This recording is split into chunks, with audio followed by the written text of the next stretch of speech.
Hey guys, the Line podcast starts right now, recorded December 13th, 2024.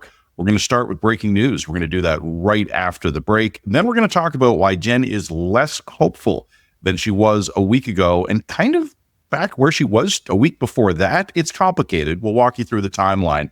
We're going to tell you about some gossip coming out of Ottawa that has got my radar bumped up a few notches of sensitivity. I don't know yet what's happening, but I'm going to tell you what might be happening. And then in the United States, why a guy blowing another guy away is apparently a divisive issue.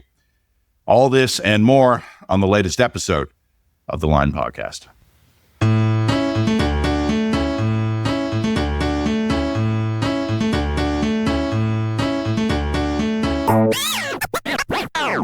This episode of the Line podcast has been brought to you by Unsmoke Canada.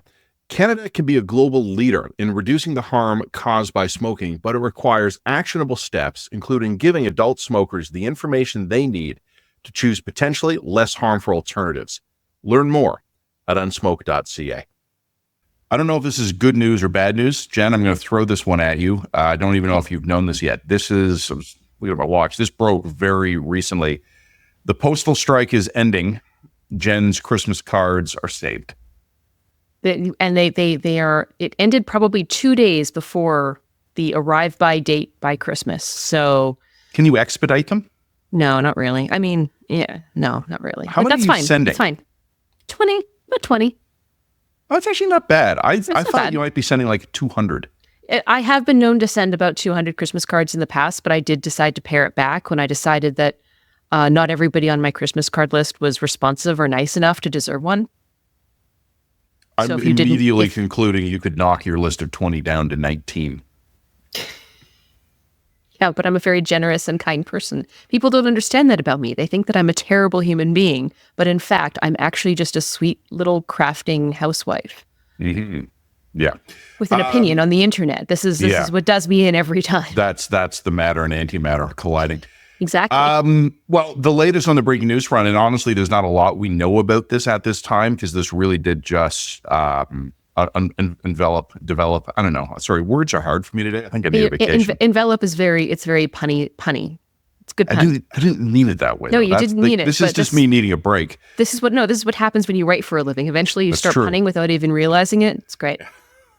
The federal government, the labor minister, announced today that he is sending the two sides, the Canadian Union of Postal Workers and Canada Post. I forget the name of the organization, but it's the Labor Relations Board. I try to remember what the hell it's called. I can pull it up. I actually have it right here. It's the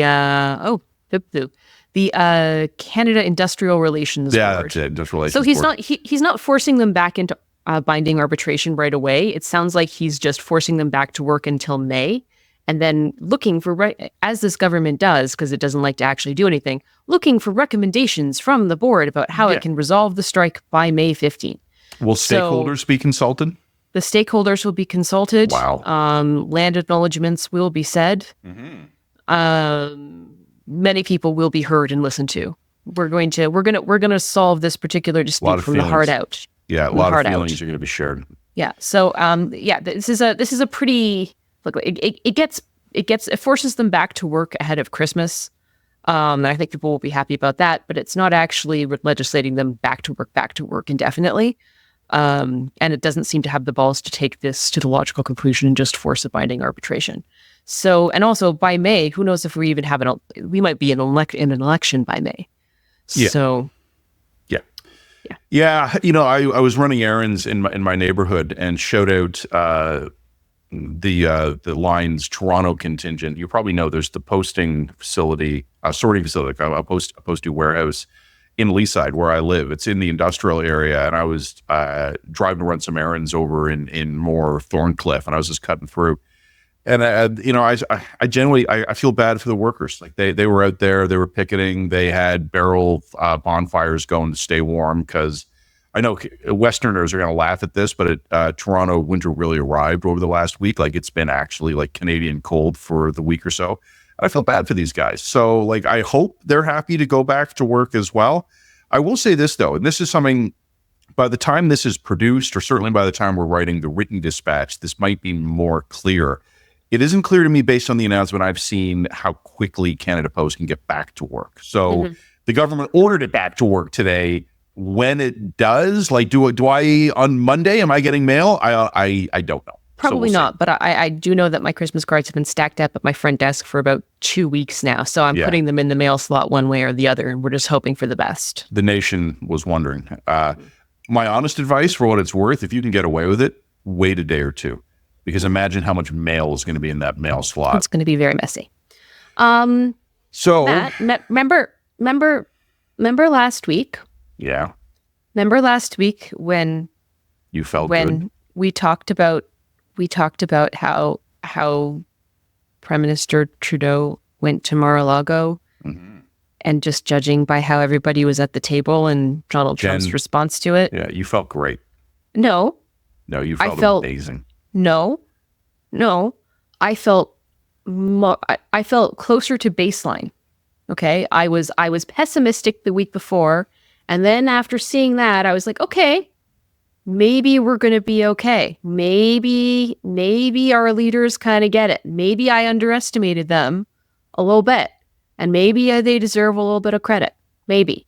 Can I just say I live in hope of returning almost to baseline? Almost to baseline. Like you said that dismissively, and I yearn for it. And then this week happened. And this week we had Doug Ford threatening to cut off electricity exports to the United States in order to punish Trump for tariffs. Yeah. We had Danielle Smith basically saying we're not going to participate in that. And we had the federal government musing about putting on an export tax on energy and oil. And then we had Alberta and Danielle Smith basically saying, F you to all hell, no. And if you actually do that, she's now openly saying that if you do that, you're threatening a national immunity crisis. Yeah. And then you had Justin Trudeau doing whatever the hell talk show circuit he did, basically trashing Donald Trump, saying that we really wish... That a business event in Halifax. Yeah. Trashing Donald Trump, saying, well, it's really unfortunate that those Americans were so sexist that they didn't elect Kamala Harris. And now my hope is gone. I'm back below baseline. Well, I mean, first of all, welcome back. Welcome back. It's great to have you. I live my life by the moon, I guess. But no one managed to keep it together for more than a day or two. I hope no one clips you leaning in and saying, I live my life by the moon, because that could be used against you. I was into it, but it could be used against you. It's from a Nelly Furtado song. I know. It's fine. Look, couple things. One, let's start at the top and work our way down. Let's. It's very clear to me that a lot of Justin Trudeau's commentary is of a power and tone that has marked his political career to date, which is smarmy, condescending, progressive. Right. This is a choice, and it's gotten him reelected several times. So it has an audience. I'm saying I'm not saying that tone is bad or good. I'm saying it clearly has an effective audience for him, and it works for him. It's the market segment he's chosen. It's the market segment that he has chosen. Cool, fine. However, I would also note that this tone and this response is coming a couple days after Trump decided to refer to him as a governor and host chants. I think it was at a Fox News awards show where the audience was chanting 51, 51, 51, implying that Canada should be America's 51st state.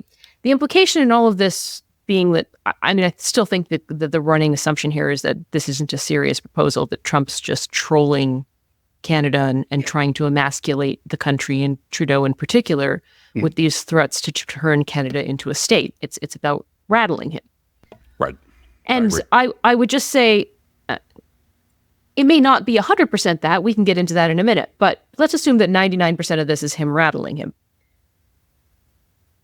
I think that Justin Trudeau's response there, in his own head, comes off as a sign of strength. I won't be bullied. I'll take the shot back. Mm-hmm. And I think that what he perhaps doesn't realize is that that doesn't give off strength.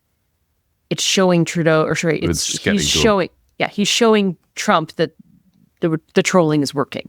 It's getting to him. I agree. I understand that there is a reasonable, patriotic desire to tell the Trumpkins to go fuck themselves. I get that. And believe me, as someone who has anger management issues, hence the crafting, I can relate to that and empathize with that. But over-responding and responding poorly and stupidly is not a show of strength. It's a show of weakness. Mm-hmm. That's a show of weakness. You're demonstrating lack of emotional and psychological control. You're demonstrating lack of discipline. And also, you're just needlessly provoking someone who has no reason not to continue escalating against you. Yep. So this is just insane. It's stupid.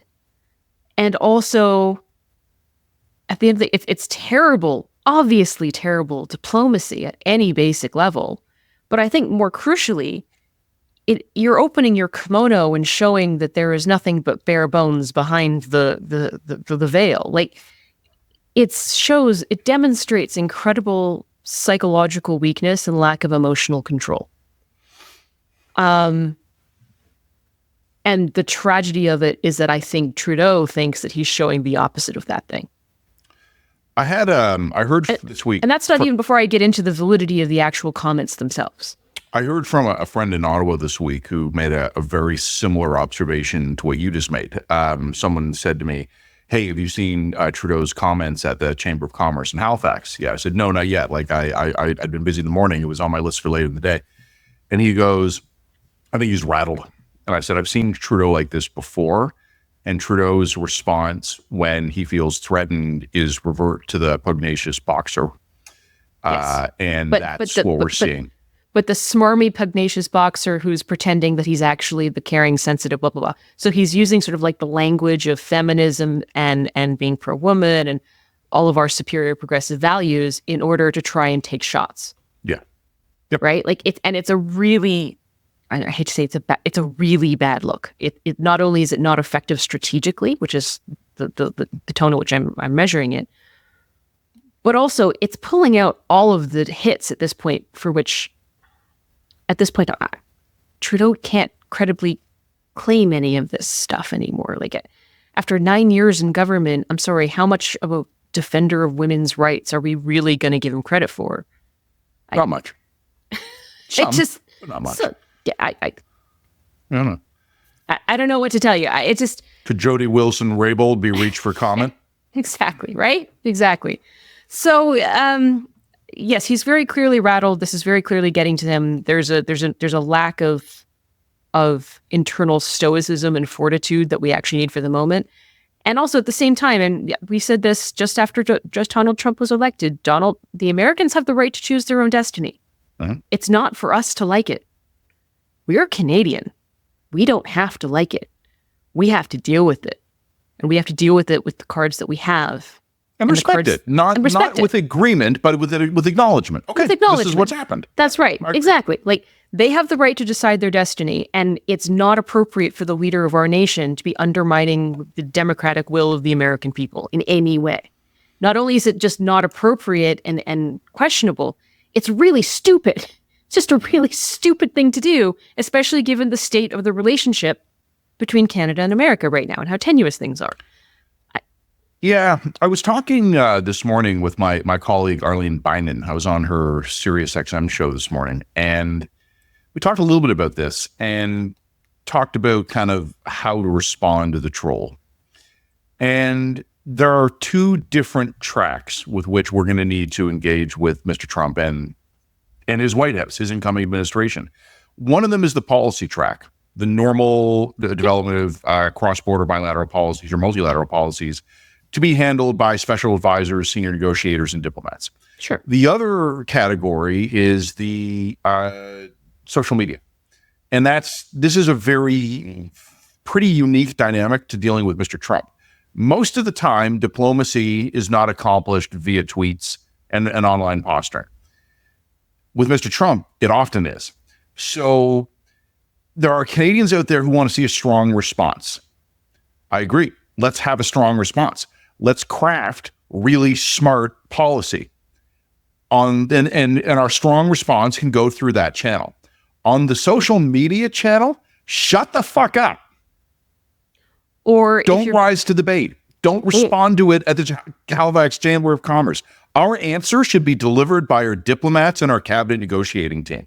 Should not be delivered by the Prime Minister to a business luncheon crowd in Halifax. Or the other thing I would say to that is, if you want to respond in kind. So if he's trolling you with an AI-generated image of Donald Trump standing with the Canadian flag staring at the Swiss Matterhorn, fine.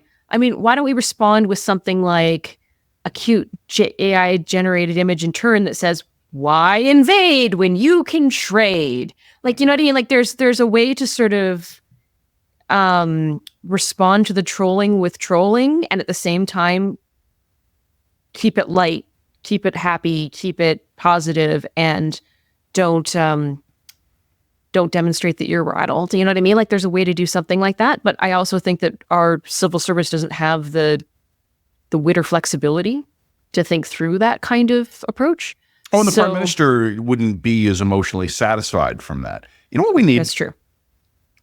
We need Celine Dion, William Shatner, and Michael J. Fox to basically lead a special delegation. We'll let them do it for us. Well, hold that thought. The Troika. Hold that thought, because that may be coming. So, let's come down from the federal level. I think Justin Trudeau is kind of blown his load here, and it's embarrassing and it's not productive. And I think that it's very possible that he may, because he couldn't help himself, because he couldn't demonstrate enough emotional discipline, all of Canada may economically suffer as a consequence. Thanks, dude. Real appreciate that. The real important trying to say for a month. But the real important thing here, yeah, sure, you may have just pissed off the incoming Trump team to such an extent that they're going to impose punishing tariffs on us. But the really important thing here is that you got your moment in the freaking sun, emphasizing what a great defender of women's rights you were. That's priorities, guys. Eyes in the skies. What a real mark of strength there. Well, let's move down the chain. Do we have to? I'm afraid that we do. Because next we're going to talk about Doug Ford. Doug Ford is deciding to respond to this by demonstrating leadership as only Doug Ford can. And what did he specifically threaten? He said he was going to cut off our hydro exports to our neighboring states. I know the North American power grid, this is going to be really wonky for a second. The North American power grid, particularly the United States and Canadian power grids, are completely integrated. There are no national border divisions in our power grid. Like, it is one domestic market power grid. Now, there are regional operators power grids within it, right? But like, power lines just run hither and yon across the border. Ontario is a net exporter of power because we have large hydroelectric and nuclear resources and kind of power-hungry American states all around, and we just sell our power to them. Doug Ford is threatening to flick the switch. Okay, so one, I don't even know if he can technically do that. Maybe he can, maybe he can't. It's possible. It's possible. Technically, yes. Two, if you actually look at how much power Ontario is exporting to the States, frankly, I think that the data I pulled up was like, of the provinces, it's the third largest exporter. It's not even the first. I think Quebec would be the first because of its hydroelectric. I believe Quebec is the first.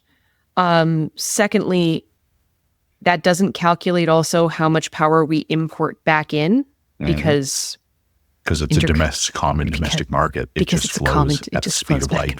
So we as a country, wholesale, export a little more electricity to the United States than we import back in, but it's not a lot. And lastly, the amount of power that we supply to the grid net is not enough for this to be actually an effective leverage here. Even if we could shut down, retool, go full juice state on our goddamn electric network, which would be a fortune, by the way, we're not really harming them enough. Like, we could harm them a little, but we're not harming them enough for this to be an effective lever. Thanks for coming out, Dougie. Real addition to the team there. But I think that what was most important was the way that the Trump admin responded to that ridiculous. Well, I hope they don't do that, but if they do, we'll deal with it, and we can probably work out a deal. Just dismissive. Matt, it was laughter. It was completely dismissive. Complete laughter. Yep. And this is the other phrase that I think that people are going to have to start wrapping their heads around. These guys want to reduce trade with us. They see trade with us as being, how should I say this? Bad. They want to reduce their dependence on us. They look at the trade deficit between America and Canada and think that means that they're subsidizing us and that they're worse off as a result of that trade deficit. They want to reduce the trade deficit. Now we can talk about why that's economically wrong and why us selling Americans, for example, oil doesn't impoverish them in any meaningful way. Like that's a net benefit. Trade isn't a zero-sum gain. I think it's a wrong-headed philosophy, but that's their philosophy. So threatening to reduce trade to America is what they're looking for us to do. And if you don't understand that, you're going to get nailed. Yeah, it's not the best. It's not the best. And it's maybe not demonstrating the strong, productive leadership that Doug Ford is trying to convey in the moment. Before, back, this is a long time ago, when puppies were the oldest animal. So I'm thinking maybe 3 or 4 weeks ago, when TVO actually had columnists, and I was one of them. One of the last columns I ended up writing before TVO nuked the whole unit was that Doug Ford in particular seemed to be reeling and having a hard time getting with the program, so to speak. I think because Doug is, in his own image at least, folksy, and because he spends a lot of time in the United States, has business interests there, I think he's taking it personally in a way that is unhelpful. We were saying a minute ago that we think the trolling is getting at the prime minister, and I think it is. But I think Doug Ford has been knocked off his game too. It's a problem.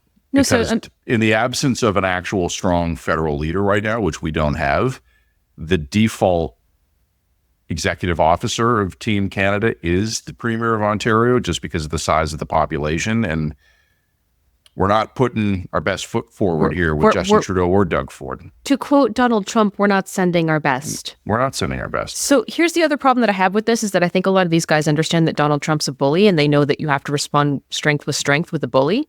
But I don't think that they actually know what strength is. That's the problem. Or they think they have some and they don't. That's right. You can't respond with strength if you're weak, and you're weak. Yeah. The province of Ontario has, the population of about Pennsylvania. Yeah. Relatively big state, but one of 50. Right. I mean, I'm going to get to this in a minute. But first I want to talk about Alberta, because Alberta was the other big response this week. You have Danielle Smith. Firstly, of all of the premiers, and understanding the situation that Alberta, all of the provinces are in, the provinces are all dealing with an absolute moral vacuum of federal leadership. Yeah. So they're all responding in a slightly frantic method in order to try and do what they can to save their own. Okay? Well, the cats are currently unherded. The cats are unherded. So everybody's going to try and come up with a strategy and figure out what's working, right? So I have a lot of empathy for the provinces in attempting to craft out a strategy. I just think some of the strategies are stupid. I think of all of the provinces, Danielle Smith probably has the right message and tone. Yeah, I agree. I do. I think that the problem is that it's coming from the wrong person. The message and tone that she's coming out with needs to be coming out from the feds, not from Alberta. But that's a whole other conversation. So I think she's going strong on, we are going to be strong in the borders. We're going to make some investments there. They will probably be, some legislation is being proposed that would fundamentally make it illegal to be within 200 meters of the border unless you're on a legal road. There's some slightly messy stuff coming out. A lot of it is just kabuki theater. That's fine. She's showing a willingness to engage with the ideas. She's showing a willingness to do something about it. Is it real or is it symbolic? It's probably symbolic, but that's fine. That's the kind of win these guys are looking for. I don't think we can turn the border into a charter-free zone. No, but we can't, but we can. Anyway, that's a whole other discussion. Let's just say that I think that a lot of the things being proposed here are largely symbolic, but given that you're dealing with people who are looking for symbolic wins, that's not necessarily a bad thing. The main message that I hear coming out of Alberta is, America needs our oil. We're happy to supply our oil. Let's happily supply the oil. That's probably the best and most effective message. And she's combined with a touch, and Doug's doing this too, of yes, and we'll fix any issues on the border. Come to us, your friends. We'll get right on it. That's right. I think that's the right approach. So I want to give her credit for the approach. But in the midst of all this, because there is no such thing as Team Canada and everybody's a bunch of unherded cats in this messy shit show of a country, you've got the federal government who, in addition to an emissions cap, which, by the way, should have been scrapped the very moment that they wanted to get Alberta on board with some kind of strategy, but they didn't. So instead, they're coming forward now with like these ideas that, well, no, we'll punish the Americans back by putting some kind of export on Alberta energy and Alberta oil. So this is some kind of punitive tit for tat. And Alberta's like, no. Yeah, say again? No. Firstly, I'm sorry, Mr. Prime Minister, could you repeat that, please? Not only is that completely contrary to the message that Alberta, I think, is rightly trying to put out there about trying to build trade connections and trade relationships, but also you're now double punishing Alberta in order to score points with America in order to look strong when you're not. And I'm going to come back to this point. So you've got now Danielle Smith, who I think is largely in the right here, is coming up and saying like, well, if you guys do this, you are actually threatening a national unity crisis. By the way, this is where I think Danielle Smith goes off the rails when she starts making comments like this, because I'm not sure that that's even objectively true. The last data I saw on secessionist impulse in Alberta was from several years ago, and I think it like peaked at maybe 33% in one poll, which is still shockingly high, but it's nowhere near the level of height that you would need to pull a secessionist card credibly. And secondly, like in the same way that I think secession was killed in Quebec by the election of Donald Trump. I'm going to talk about that in a minute, but yeah. Yes, we're going to get to that. It's a bad time to go solo. The idea that Alberta is going to be even remotely better, even in this mess, the idea that we are going to be even remotely better off, either as an American state or as an independent nation, that is fantasy land. So not only do I think that the trade-offs of that, landlocked Alabama, the size of Oklahoma, okay? So not only is that not... That doesn't put Alberta in a stronger position. It actually undermines our position to even make that threat, especially when, as far as I can tell, the secessionist impulse is largely confined to the coup d'etat and Wexit crowd. Yeah. It is not a mainstream sentiment, and I don't believe would become a mainstream sentiment even if the feds did move forward with their objectively insane idea to put an export tax on oil, which, by the way, is also stupid. Okay. You know what it is? First of all, I agree it's stupid on the merits of the policy, but I also agree Trudeau had to know that the idea of an exit tax on oil heading to the United States, he might as well have flown down to Mar-a-Lago, stepped out to a lectern and announced that, Mr. Trump has genuine concerns on the border, on fentanyl, and on national security. That is why I am ordering the Mounties to go door to door in Alberta and kick everybody in the gonads. It's not a good offer. No, it's not. That doesn't fix any of it's not. Again, you think it's demonstrating strength, but it's not. It's actually demonstrating weakness. Secondly, it's just I'm having a hard time right now because the stupidity is compounding. Yeah. And I'm trying to keep track of it. So that's a bad idea. I'm just relieved because I just peeked at a map and it turns out Alabama I thought it had coast access, and it does. If I had described Alberta as landlocked Alabama and Alabama was landlocked, I would have felt silly. Thank you, Mobile. It's fine. Okay, so now we want to talk about Quebec. Yeah, look, so you have done a good job here, Jen, I think. First of all, I'm literally so overwhelmed. I'm so overwhelmed by feelings of despair that I'm struggling to sort of keep the thread on how everything is falling apart. You know what you need? What? You need a GST rebate. That'll fix everything. That's going to pick you right up. Pick me right up. Yeah. A check later next year. And it will even appear in the mail. So that's great. Yeah, I don't know what you're so upset about. Things have never been better. So I think Jen. Well, first of all, and I'm not saying this to be a doink here, but like the last 3 podcasts, my emotional state is like flat because you last week felt better, and with all the love and respect in the world, I didn't understand why. Like, as far as I could tell, absolutely nothing had changed. Maybe the vibe session abated for you briefly. You had like a brief period of vibe recovery, but then like I know who these people are. We're going to be navigating the next 4 years one day at a time, and it's all going to like feel good or bad depending on the latest tweet. And there's no good news coming. Although I did note 2 interesting things this week. So you've taken on Ontario and Alberta, and I'm going to take on briefly, because I don't actually have that much to say. I'm going to take on Saskatchewan and Quebec. Saskatchewan, I'm going to take on first. Scott Moe, after the latest council, the Federation Council, whatever the fuck it's called. What's the Star Trek one? Federation Council. So is the Canadian one the Council of the Federation? I have no idea. Whatever. It's the thing with the Prime Minister and the premiers of the territorial leaders. They had another one of their meetings. Yeah. And Scott Moe came out and he said this week the only thing that I think any of them have really said that made a lot of sense, which was we need an election. And that's what I'm saying. That's what you're saying. An increasing number of people are saying, I don't know who's going to win the election. I don't assume Pierre Poilievre is going to do any better, but I do know where we are now is not sustainable. And what we have next could be equally fucked. Could be worse. But it would be a chance. Like right now, this is not going to work. This is not working. This will not work. This cannot work. You can't have a Team Canada when there's no moral leadership invested in the federal leader. You can't work together as a team to credibly confront the threat that Trump poses to the Canadian economy if the premiers and the various civics agents within society don't look to your prime minister as a leader. And right now, they don't. And they won't. And it's not going to change until there's an election. And if Mr. Trudeau is reelected, that's fine.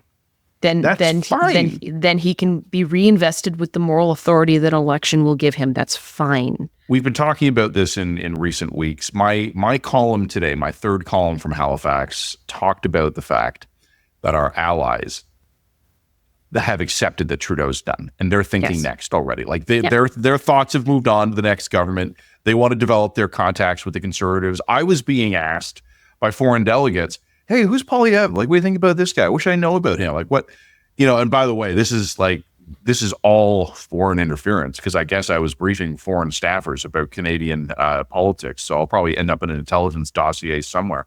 But that's all in Halifax. All people want to talk about was what's next, who's next, who will be the power brokers, who are the issues going to be. Jamil Devani, he knows the vice president. Think he'll be foreign affairs minister? Just version of that after that, over and over and over. You and I spoke last week about the gun announcement. No one gives a shit because no one thinks it's going to happen. We had to be a little oblique about this because it was off the record, but in conversations we've had recently with some very large Canadian industry representatives, they don't give a shit what the government's announcing these days. They don't think it's going to happen. Scott Moe is saying it out loud, and God bless him for it. He's right. I do want to say one thing about Quebec, though, and I laughed. A couple of weeks ago, as an aside in this podcast, it wasn't even something we talked about, but I'd mentioned that I think Quebec sovereignty died with the re-election of Donald Trump, at least for a generation. Never say never, blah, blah, blah. But I got some response to that from Quebecers who were telling me I'm wrong. That no, this just shows that Canada's useless, Canada's weak, Quebec must chart its own destiny. I understand that impulse. That's what Jen's referring to here. Danielle Smith going, well, hey, if Canada's not going to do it, we'll cut our own deal. There is one person who has clearly figured it out, Francois Legault. He was in Paris for the reopening or reconsecrating, I don't know what it was called, of the Notre Dame Cathedral, which was rebuilt after that fire. And Donald Trump was there. And the premier spoke with the president-elect and released a photo on Twitter of him with the president-elect. And it was in French. But I read it to you yesterday. My French ain't great, but I could read it enough to know that the premier of Quebec was tweeting to the entire free world that he had seen the president-elect, and he spoke to him about issues of concern with the Canadian border and his worry about Canadian exports. Francois Legault almost never uses the word Canada. He almost, whenever possible, he talks about Quebec and Canada, Quebecers and Canadians. He draws that little verbal distinction to protect his sovereigntist flank. I don't think Francois Legault is a sovereigntist. I think he's concluded that the best chance for that was in 1995, and Quebec has to kind of navigate now within the Canadian Federation to get the best deal possible, and he's willing to do that. He's a political operator. But I think what he's figured out is that an independent Quebec now, by the time it was all negotiated and Quebec ends up being a sovereign country with a much smaller share of the landmass than it currently has and a smaller population and a smaller economy, gets no special deal from Donald Trump, gets no special deal from President Vance 6 years from now, gets no special deal from the United Canadian Republic or wherever the fuck Canada would come after part of Quebec secedes. The window of opportunity for Quebec's separation for a generation died with the re-election of Donald Trump. Francois Legault has figured that out. Why hasn't Danielle Smith? So I was texting with a friend, and I actually got some math wrong here, but I asked the friend to guess, just from vibes, what percentage of Alberta's entire GDP is represented by the U.S. federal budget. And I just want to point out this again. We're not talking GDP to GDP. I'm talking like Alberta's entire economic output compared to just the U.S. federal budget. Like, what is the percentage? And I asked her to guess, and she was actually closer than I gave her credit for. But like, if you were to just vibe that out, Matt, just Alberta, superpower, energy powerhouse, supposedly the wealthiest country or the wealthiest province in the country.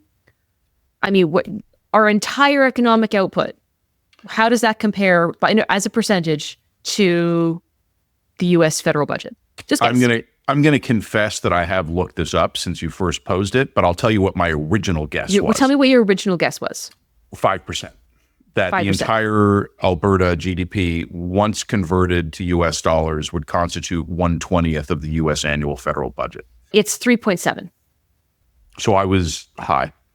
Yeah. I was like way high. Yeah. So basically, Alberta's entire economy is a rounding error in the U.S. federal budget. Oh, and by the way, Canada doesn't fare very much better by that comparison. If you were to do Canada's entire GDP, I know, it's still like a fraction of the U.S. federal budget. It'd be a bigger fraction, but it's a bigger fraction. It would be about 30%. The entire Canadian economy could fund 30% of the U.S. budget. And this is the thing that I think people don't understand about when they're saying, well, we have to make a strong response or we have to retaliate or blah, blah, blah. And that is the scope and scale of retaliation is of a magnitude difference. Yeah. We can make symbolic retaliations. And you can make this argument that, well, the Americans won't actually impose the tariffs or won't actually do this or that because they don't want to pay more at the gas pump or they don't want the economic discomfort of being in a recession.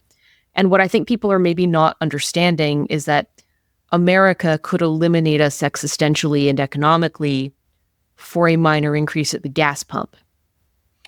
Well, know what? The scale and scope of the comparative economic power are so disproportionate that even if we were to make every strong retaliatory measure that we could, we'd wind up burning ourselves to the ground.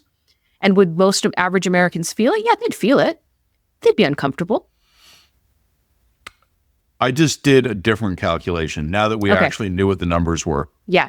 If the United States of America were, through the use of some fiscal tractor beam, to 100% remove every penny of economic activity from the province of Alberta, leaving the province of Alberta with precisely zero economic output, it would fund U.S. federal operations for 13 days and 11 hours. Yeah. That's what the equivalent, right? Where any single province is a rounding error in the budget. Yeah. The entire province of Alberta starves to death. Yeah. And the U.S. government enjoys 2 weeks of operations. And that's federal government. That's not including state, municipal. Yeah. Yeah. Yeah. We're not even at the state level here. Mm-hmm. It's something that I think people need to understand when I say, look, when Dougie threatens to cut off the electricity, that's stupid. Oh, it's That's cute. why I'm saying it's stupid. It's real cute, Doug. It's cute. You're adorable. But you can't respond to strength from strength when you have no strength. No. That's the problem we're running into here. All we have, again, going back to the common phrase of our observations about how this government operates, it's all virtue, it's all talk. We always say the right things, but we don't actually do the right things. In the same way, we can talk strong. Mm-hmm. We don't have anything to back it up. No. So And we could do some like we did in version of Trump 1, some targeted tariffs that are meant to provide limited economic pain to specific senators or specific Congress people in key states. Like, we could be strategic and smart about that sort of thing. But like, we're a mosquito in the bed. Yeah, it's annoying. which are annoying. Yeah, Super annoying. I hate that. Everybody hates that. But we just need to understand the scope and scale of the disparity of power here before we... Mm-hmm.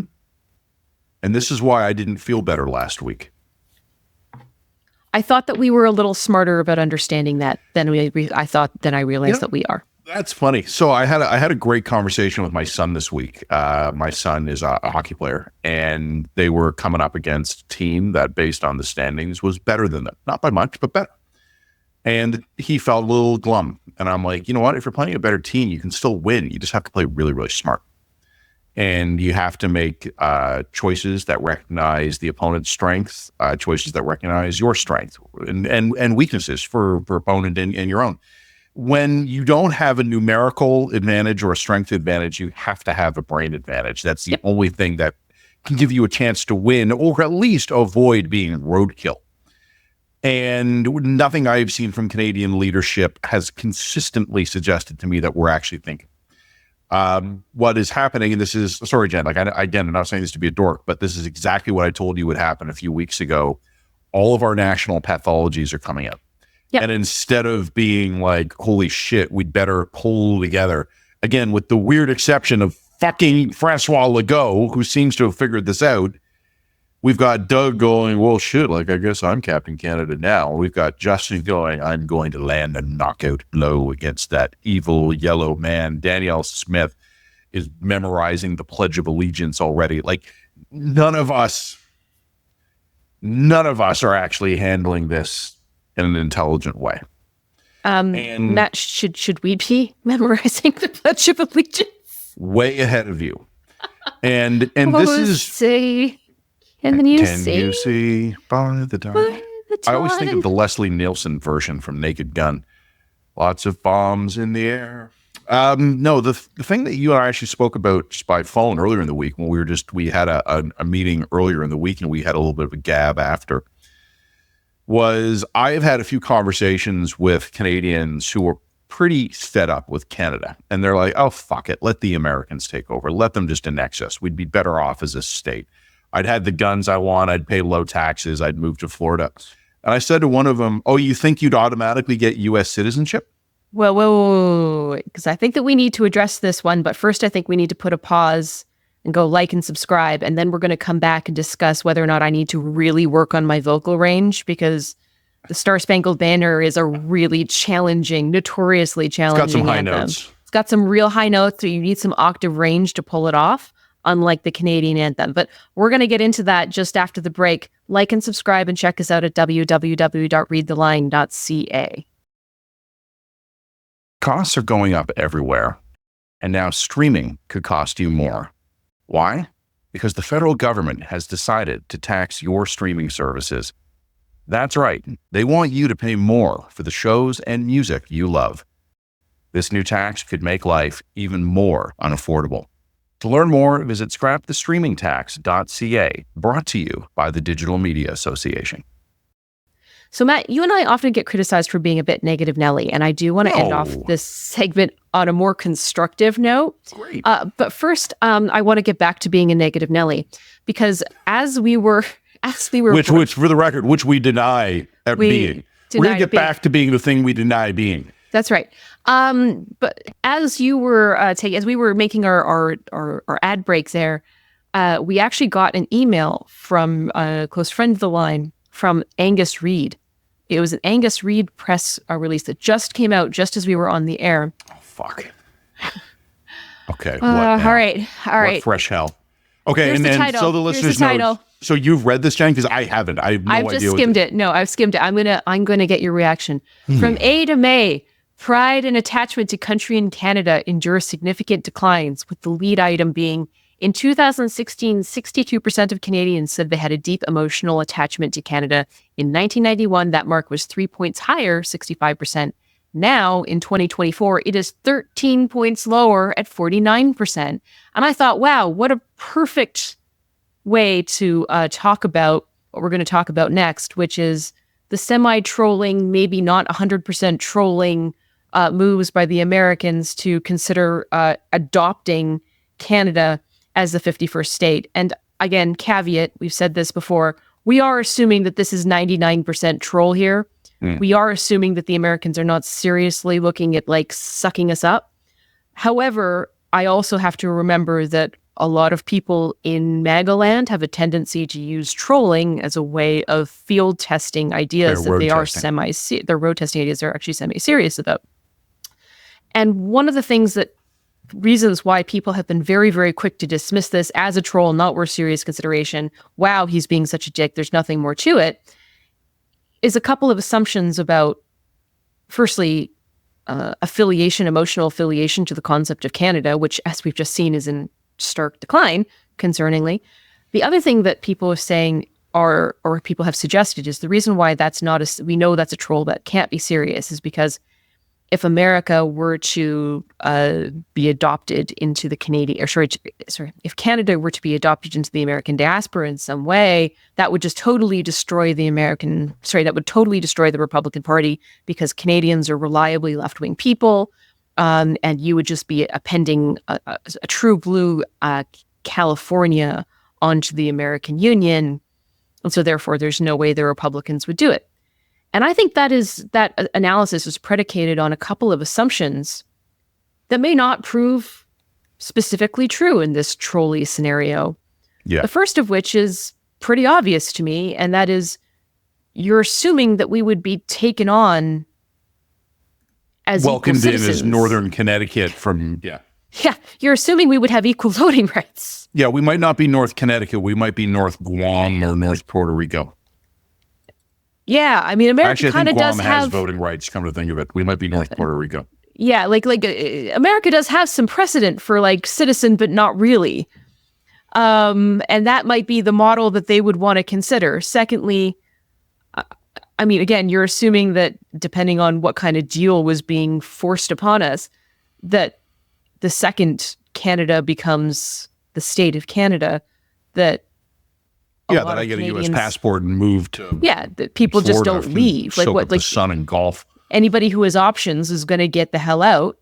So that would fundamentally change the electorate in a way that would be difficult to predict. And thirdly, you can't just say, well, Canadians have these feelings about abortion, and so therefore they'd be reliably Democrat. Politics is radically more complicated than that, and you can't fail to understand that in a scenario where let's even presume that Canadians were taken on with equal voting rights, American politicians and politics would shift to adapt to that. So there would be a movement. Firstly, there would be a movement in the overall political viewpoints of the people who had essentially been co-opted, and there would be an adaptation by the politicians to earn the votes of those people. So there would be a movement on both sides of that particular equation. So you can't just assume that we would be reliably Democratic voters in that kind of hypothetical scenario, because that's not how politics works. So how would we be citizens? Would we have equal voting power? Would our voting shares be radically diluted?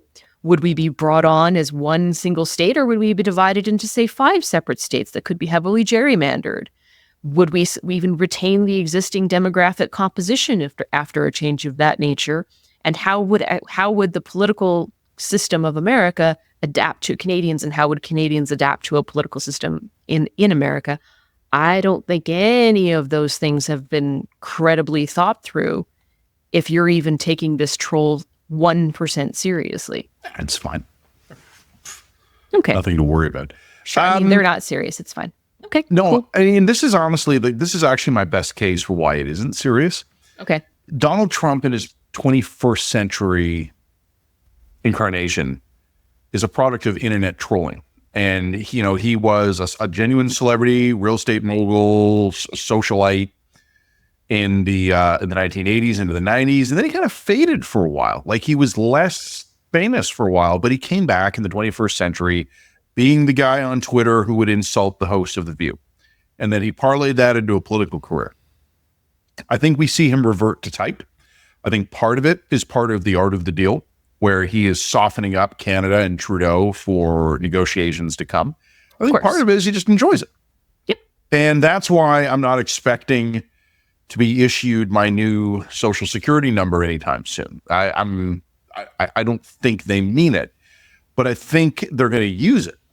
And they're going to hit us repeatedly with it. And I think we're not mature enough to take it. So I have nothing more to say on that. I just wanted to like think through the possibility of becoming the 51st state. Yeah, I don't assume that I just immediately relocate to my new home in California because I have full mobility rights and a pension and Social Security and an Affordable Care Act healthcare plan that's portable. I don't assume anything. Yeah, I did just peek while you were monologuing there, which was wonderful. I took a very quick peek at that email that from the survey. I took a peek at it, and one of the things I was really interested at is I know exactly what people are going to say, which was, Canadians aren't softening on being patriotic, but I know, Jen, that Albertans will be blamed for it. There's going to be smug Laurentians going, it's just those Albertans, they hate us and they're all mega. There's a regional breakdown in this poll, and the drop in Canadian patriotism is pretty equal across every region in the country. It's the less pronounced in Quebec, probably because it started from a low ebb. And Alberta seems to be on the high end, but not by much. And it's across demographic lines, it's across gender lines. And it was interesting. Again, I've only barely glanced at this poll. Like I've literally just given it a quick eyeball. But two groups that are relatively resistant to the trend, boomers and women. The two groups that have been relatively resistant to Justin Trudeau's declining popularity trend, boomers and women. So, yeah. Okay. Not a coincidence and worth thinking about and coming back to, but as I said, we only just got that poll. Look, I just wanted to transition to our next section by talking about ways that we could be constructive about how we think Canada needs to handle this. And I think there are some things that we could be doing and doing better. Can I guess? Yes. This is the Matt productive plan, okay? Okay. 6-pack, barbecue wings, order of fries, waffle fries, and extra dill sauce. No. Because that's my plan. Yes, but you don't need more of that. You need, anyway, I'm not going to tell you what you need. That's not my job. You have a wife for that. I sure do. Look, if there's some things that Canada could be doing to handle a Trump space right now, one of the things that we should be really considering is how do we boost our own economic resilience in ways that are less dependent on America. Yeah. Destroying interprovincial trade barriers, okay? Like that should be just an obvious thing. We could make significant improvements to our GDP and improve our quality of life if we all just got over ourselves and like allowed ourselves to trade BC wine across the borders, okay? That's outrageous. Oh God, I know. Maybe start acting like the Confederation we're supposed to be. I mean, this week we had Donald Trump promising we're not going to, the ports. What was he going to do? We're not going to be automating the ports. We should be automating the ports. We should be making our ports the most effective, cheap, innovative ports in all of North America. If he's going to put a competitive cap on U.S. ports, that's an opportunity for us to step up and respond by making our ports radically more competitive. Yeah. Great. Let's do that. We can't again, even keep the post office open. Well, I'm trying to be constructive here, Matt. I'm trying to help. We The all other saw one I would how just that say- ended up for you in 1 week. I mean, one thing that Canada has done quite well is expanding trade deals. Okay, can we continue that path? Are there more trade deals that we can do? Can we strengthen ties with the UK or Europe, for example? Can we bring back the Commonwealth? Like, can we lean on some of these old historic ties to rebuild alliances along economic lines? And of course, one of the things that we need to be doing for our own sake as well is we need to be useful militarily and in intelligence services. So Yeah. we can do these things internally to make us more effective and actually demonstrate real strength, as opposed to what our leaders are currently doing, which is demonstrating bullshit strength. Yeah, but why do those things when we can just threaten to turn their power off Because and we ban can't people from going within threaten to turn 2 them power. light years of the border?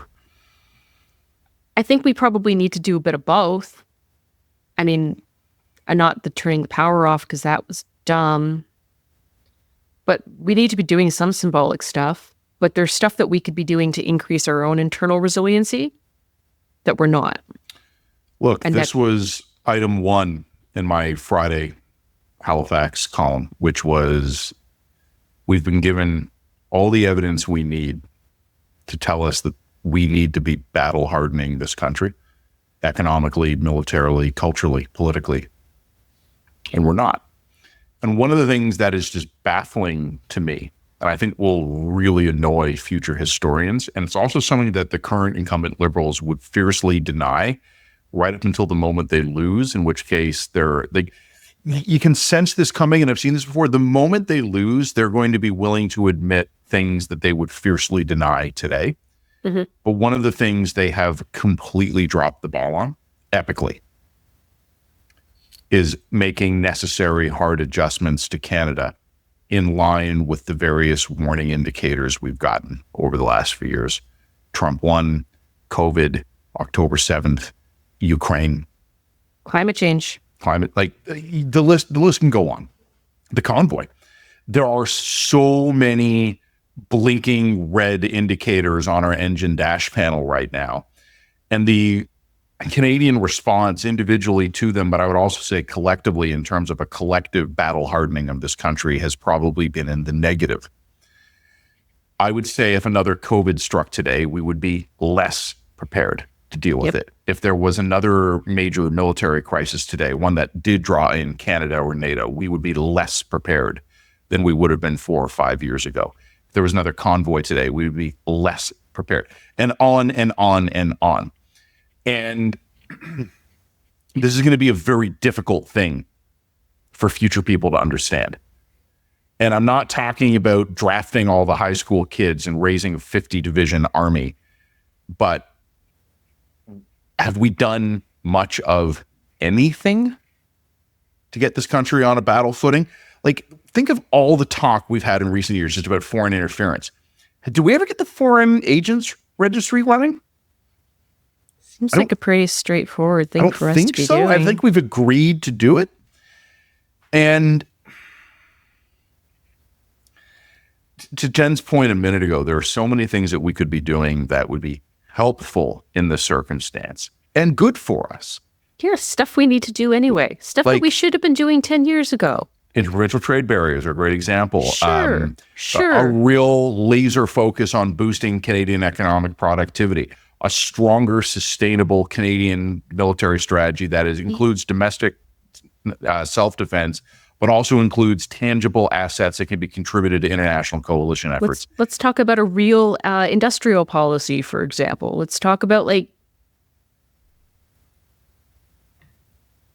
there's all kinds of things that we could be doing just in this under the umbrella of, look, we can't control the Americans, we can't control Trump, but we can get our own house in order. We can do increase that. Our soft and hard power. We can increase our soft and hard power. We can do that.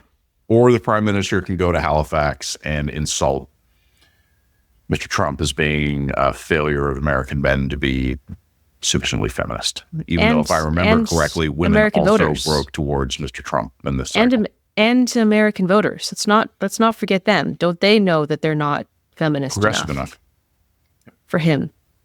I'm sure they care a lot. Oh yeah, they're very upset. They're very upset. I want to. Sorry, I didn't mean to cut you off. Or is it you said your piece on that? I've said my piece on that. I think it's just a good space for us to transition to the gossip in Ottawa and why. I mean, one of the ironies of what Trudeau said in Halifax is he was making a big appeal to, in a crisis, Canadians step up World War II, which is increasingly an extremely outdated metaphor that very few living Canadians have any memory of, but that's another conversation. The fact that we're still having to lean into the World War II metaphor because we can't demonstrate any modern examples of us stepping up to a crisis is a whole other issue. But he wants everybody else to step up, but can't make his own government step up to a crisis. Like it's not for him to lecture us for not stepping up to the crisis. He's the leader. He's the guy who needs to step up. It's his government that needs to step up. This is the moment. This is the moment that he's telling us about. He needs to do the thing in the moment. This is Canada's moment to convene. And instead, once again, it's the same. It's a learning opportunity for everyone else. Don't you know you're not stepping up to the crisis? Like, no, you're the guy who needs to step up to the crisis. It's you. You've chosen it. But let's talk about instead the gossip that we've heard from Ottawa. Tell me, why are we not? It's stepping nothing up? Scintillating. It's not a hot scoop fresh off the presses or anything. But I just keep my ear to the ground, and I talk with people. And it pains me because I'd rather just not, but I do for you and the listeners and the viewers. One of the things I've just noticed in the last couple of weeks, the New York Times ran a profile of Melanie Joly. I think we spoke about it last week on the pod, or if we did, maybe it had just come out. It is my understanding of the profile based on conversations with people familiar with the process where it was developed. The profile was actually prepared in the summer, and then it was just held back until the New York Times had a time to run it. Sure.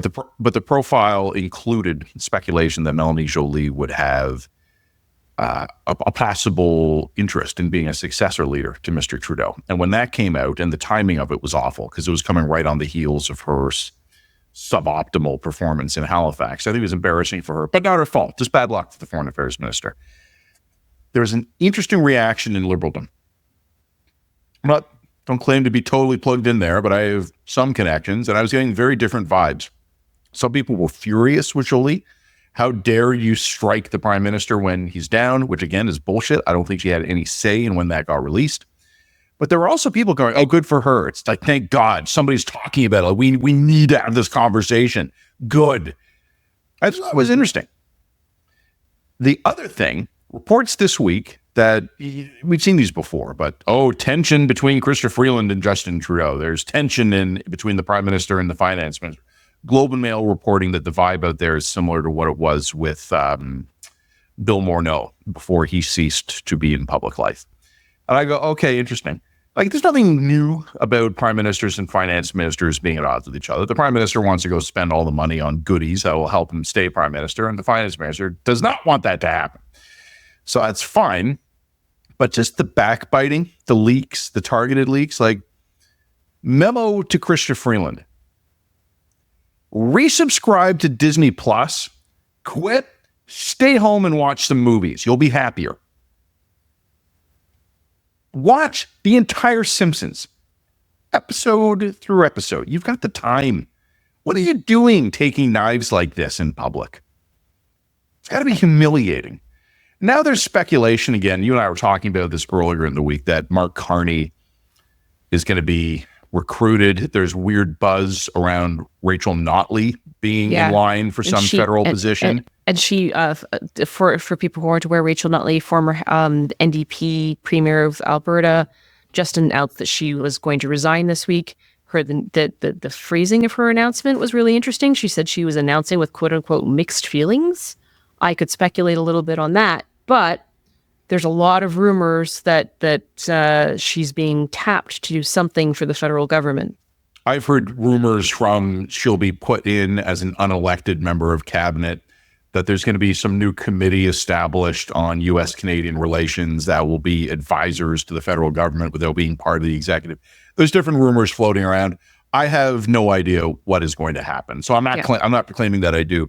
But I actually thought the most interesting sign to come out of official Ottawa, and particularly Liberaldom, was a CBC report, I think it was late last week, that one Liberal MP was publicly accusing another of harassing them and accosting them in the halls of Parliament.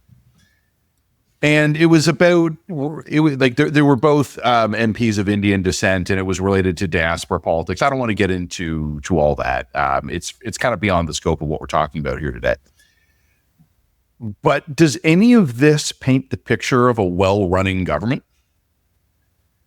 You know, in the last 6 months, there have basically been 2 failed soft coup attempts against the prime minister because, again, as we keep saying, the Liberal caucus in modern form is grumbleless, gormless weasels. And as I called them in a recent podcast, they are desiccated husks of their former human selves, drifting through the halls of Parliament, rattling their chains and passing through solid objects. We know that already. But now we're seeing the deputy prime minister get knifed. We're seeing weird reactions to the foreign affairs minister apparently having leadership ambitions. Liberal MPs are accusing each other of misconduct in the media. We have Mark Carney's name again, and now Rachel Notley again being in the mix for some kind of federal role. I joked earlier that we need a troika of Shatner, Michael J. Fox, and Celine Dion, and it honestly isn't the stupidest idea I've heard recently. Is there anyone who thinks things are going well in Ottawa right now? And is there anyone who thinks things are going to get better?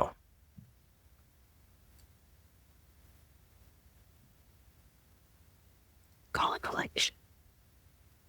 Call an election. Like and subscribe to the line. I'm not going to whisper it because I want people to like and subscribe to the line. So like and subscribe to the line. Read the line.ca. So we've already told the listeners, those who are paying attention to the intro segment, what we're going to talk about now. We're going to talk about the arrest of Luigi Mangione in the United States for murder. But I actually just want to put a pin in that briefly. Something that came up this week, and Jen, I hope you don't mind. I can break the fourth wall here just for a second. Go. When you wrote your column this week, you were writing about like white identity in the fallout of Randy Boissonneau's downfall. Pretendian scandal, Yeah. And you had told me, just like tongue in cheek, like when you sent me the link for me to edit your column, you're like, oh boy, I'm going to get in trouble for this one. I didn't think you were. Do you want to know what I didn't think you were. When I read your column, first of all, I thought you handled it reasonably and maturely and appropriately. So I think that's a credit to you in making the argument the way you did. But I also had the feeling that there is a large silent majority of people, including many non-white people, who are fed up of the performative, I'm a settler, here's a land acknowledgement, I am responsible for the ancestral sins of my people. What's that stack thing they do in some settings where people speak in the order of greatest marginalization? So I'm trying to remember what that's called. Yeah. I think I've never been in a room where that was normal, but okay. No, and I think most of us haven't. But I think a lot of people in positions of power come right out of academia and go into institutions, including government, where these things are normal. You and I have spoken so many times, Jen, over the last year or two about the Overton window moving and the pendulum swinging.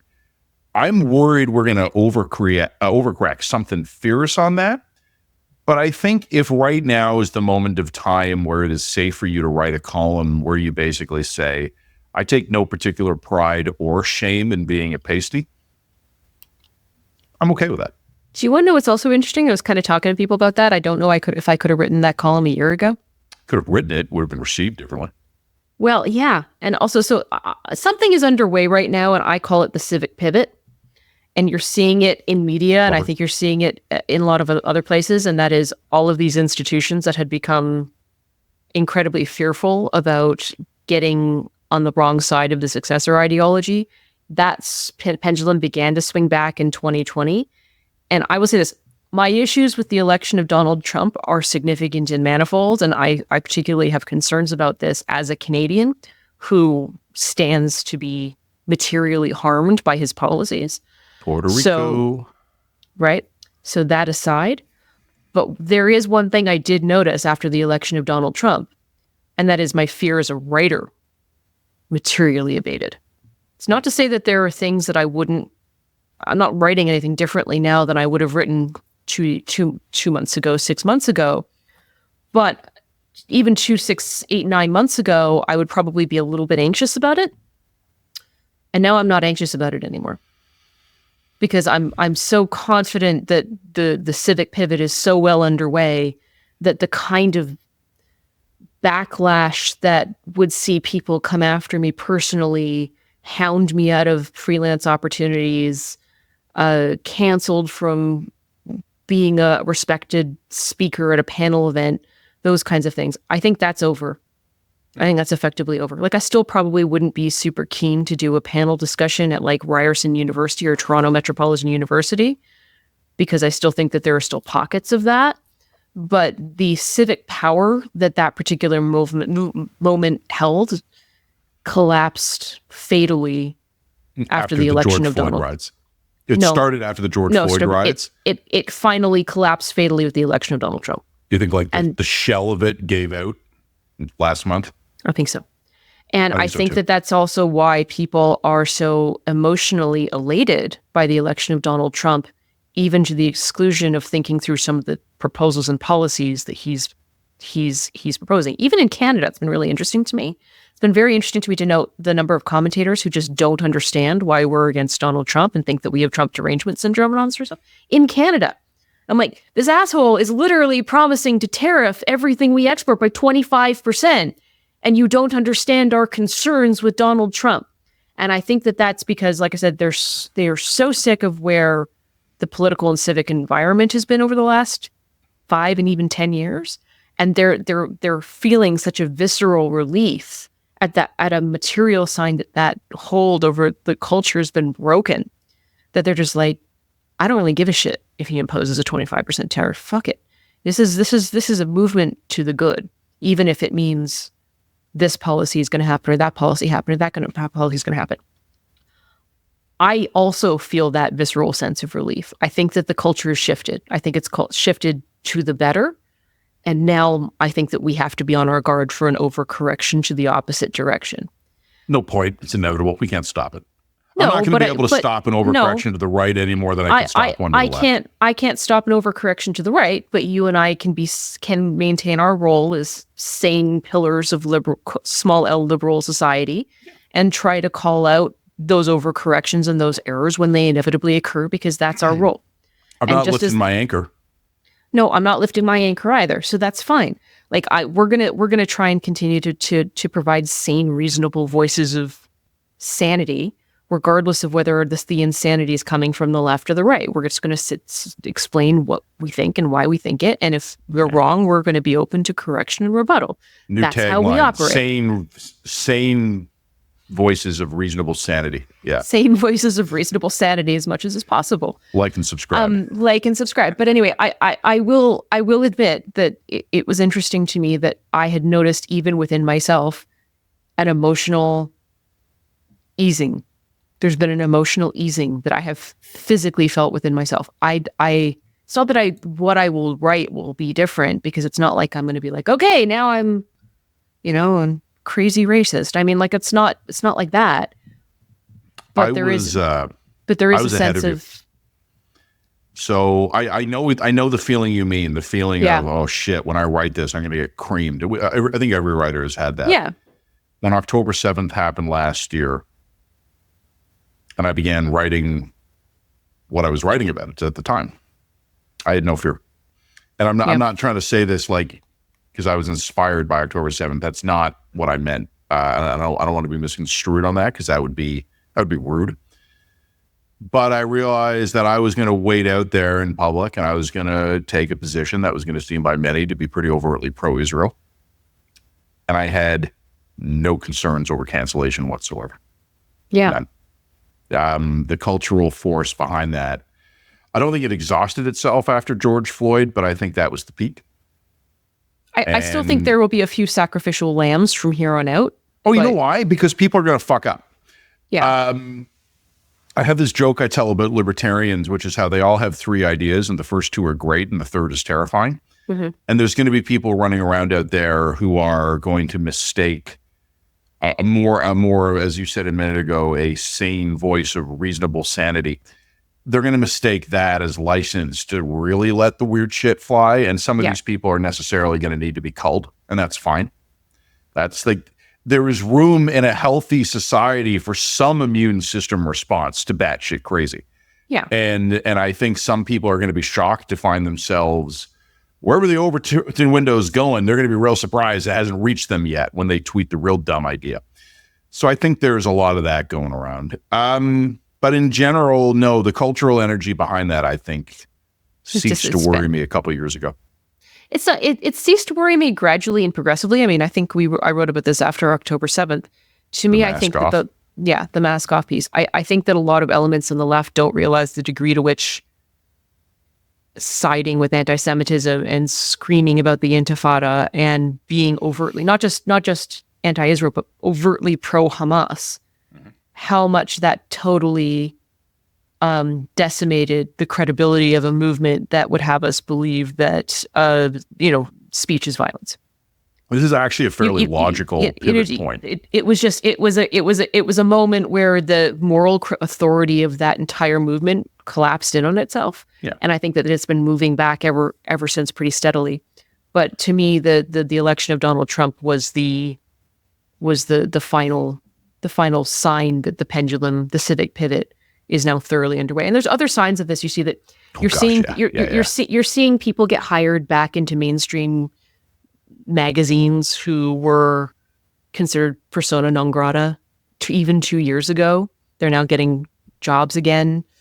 I mean, I've even kind of noticed it on my field. Height of 2020, no one was picking up the call looking for a column from Jen Gerson, and now all of a sudden that's changed. So, there's been a significant cultural shift here afoot, and I think that if you don't understand that, it's going to be impossible to understand both the election of Donald Trump and Pierre Poilievre, to be honest. So anyway, now I think that people like you and me need to be on guard for the virtues and the values, even when the pendulum's swinging closer to our direction. Mm-hmm. And I think that that's actually going to be a greater challenge than trying to oppose the impulse of liberalism when it's coming from people who disagree with us on so many issues. I agree. So, yeah. Anyway. I agree with you. It's an interesting pivot point as well, because I don't pretend to be an expert on U.S. politics and news, although I'm obviously paying more attention to it. I guess it was last week, the CEO of United Healthcare, a very large health insurer in the United States, was gunned down in what appears to have been a targeted killing by a young man named Luigi Mangione, I think is his... Mangione, yeah. Yeah, I think that's his name. I have almost nothing to say about the killing. I really don't. But what I do think is really interesting is some of the cultural response to it. There's polling been done, and about 1 in 5 Americans think it was good to assassinate the healthcare insurer CEO. And I've written about U.S. political violence recently, and in the run up to the election, and thank God there ended up being none. Literally, thank God. I'll hit the knees in prayers of thanks for that one. But there are a lot of Americans who are actually really comfortable with the idea of political violence these days. And it's fascinating to me, and very much in line with our conversation here. There seems to be an opening in Canada and the United States, and probably broadly across the West, for left-wing economics. What I just mean by that is, we were talking last week about labor.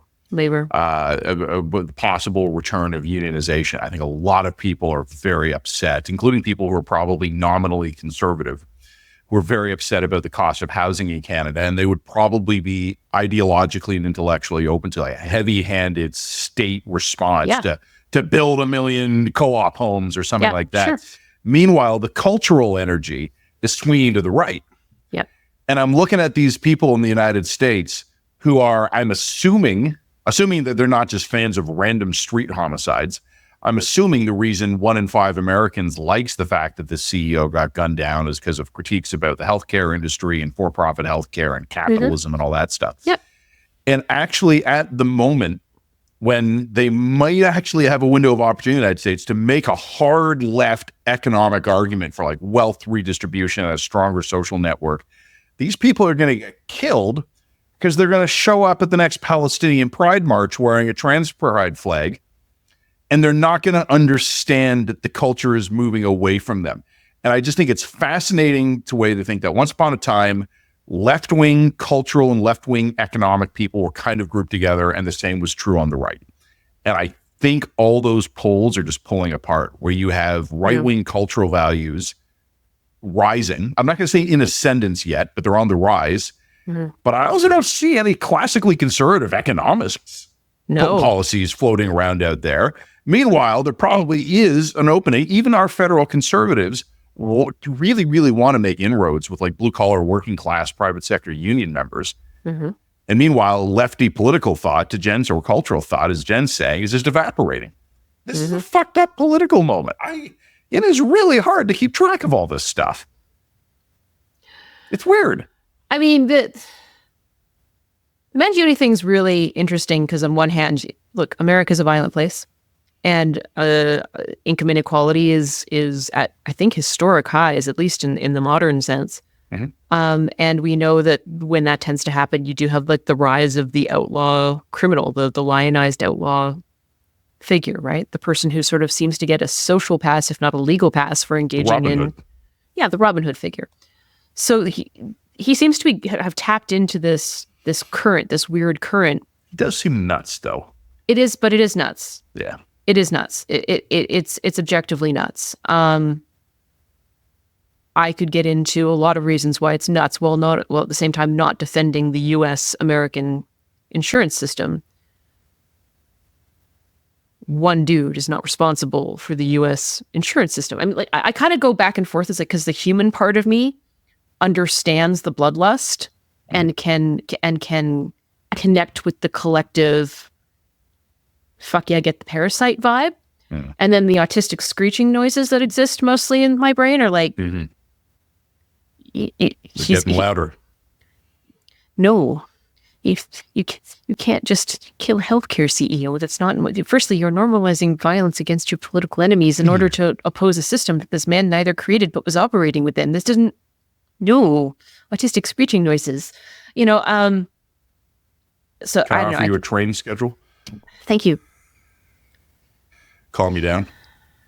It might help. Get those screeching noises down to a more tolerable level. There actually is a beautiful YouTube channel of a man who watches or just takes videos of trains from across America, and my son and I spent a lot of time watching that together. Yeah, but the interesting signal is when you started watching it after he went to bed. It's very soothing. Yeah, I know. So you come at it with your varying perspectives. I come at it from this one, and I'm not saying this to make light of the homicide. This is dark, cynical humor, not actual humor. But it's like, the man having been killed, isn't it wonderful to see all these healthcare claims being approved that would have been rejected only 10 days ago?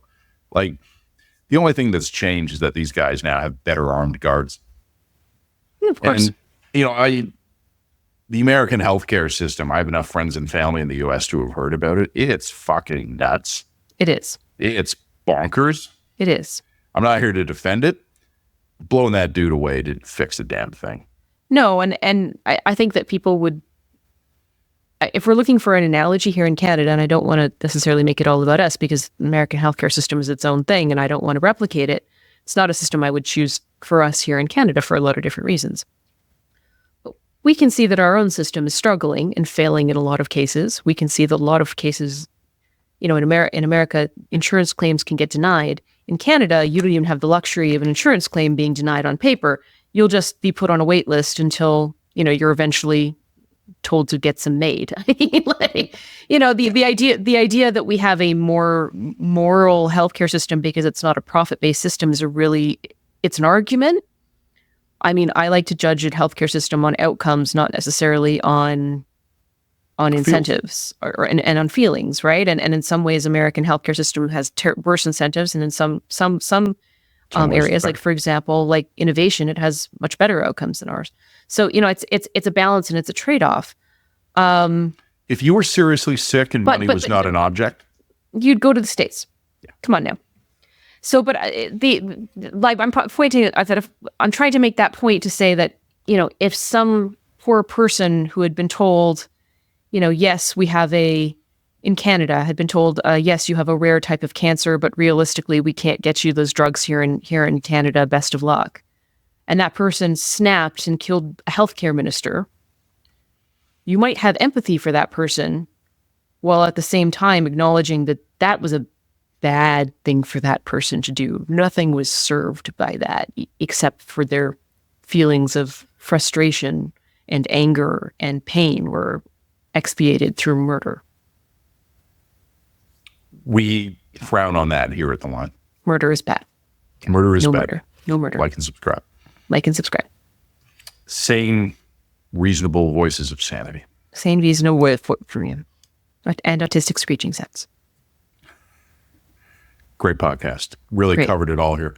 We got it. Quick programming note before we say goodbye. Guys, Jen and I, because we love you and hate ourselves, we have decided to keep podcasting throughout the holidays. You will have one more normal episode of The Line podcast. That's coming up in a week. After that, you will get regular episodes on the regular schedule. We might record one of them in advance and kind of do a bit of a year of kind of episode. We'll let you guys know as we get closer to. But you will be hearing from us over the holidays, and we've got one normal week of operations to go here at The Line. So we look forward to talking with you soon. And once more, readtheline.ca. Check us out. Like and subscribe.